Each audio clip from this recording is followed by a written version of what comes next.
বেলুড়ের পর আমাদের দ্বিতীয় গন্তব্যস্থল হলো দক্ষিণেশ্বর ও আদ্যাপীঠ। তাই আগে চলে গেলাম বেলুড় ঘাটে। সেখান থেকে লঞ্চে উঠে যাব দক্ষিণেশ্বর। এই যে লঞ্চের টিকিট কেটে নিলাম, কিছুক্ষণের মধ্যে লঞ্চ এসে গেছিল। তারপর আমরা ধীরে ধীরে এগিয়ে চললাম লঞ্চের দিকে।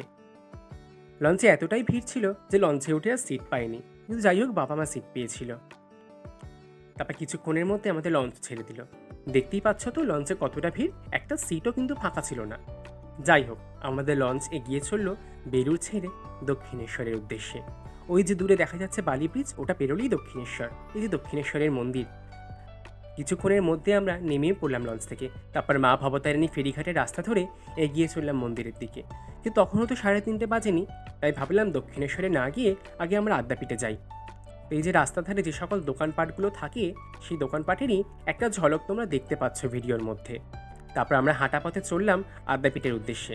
ভিতরে একটি রাস্তা রয়েছে, এই রাস্তা দিয়ে 15-20 মিনিটের মধ্যে তোমরা আদ্যাপীঠ পৌঁছে যেতে পারো। আমরা বরাবর এই রাস্তা ধরেই আদ্যাপীঠে যাই। দেখো, কিছুক্ষণের মধ্যে আমরা আদ্যাপীঠে পৌঁছেও গেলাম, কিন্তু তখনও মন্দির খোলা ছিল না।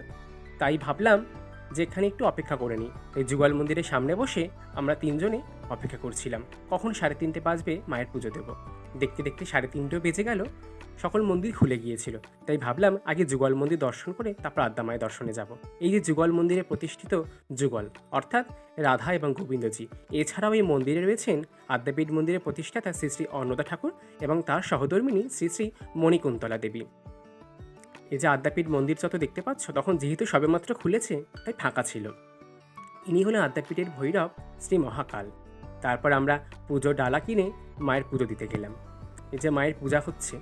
তোমরা জানো তো মন্দির চত্বরে ফোন বা ক্যামেরা অ্যালাউ নেই, তাও তোমাদের দেখার সুযোগ করে দেওয়ার জন্য লুকিয়ে লুকিয়ে ভিডিওটা তুলে নিয়েছিলাম। ইনি হলেন আদ্যাপীঠ মন্দিরের সত্যনারায়ণজি।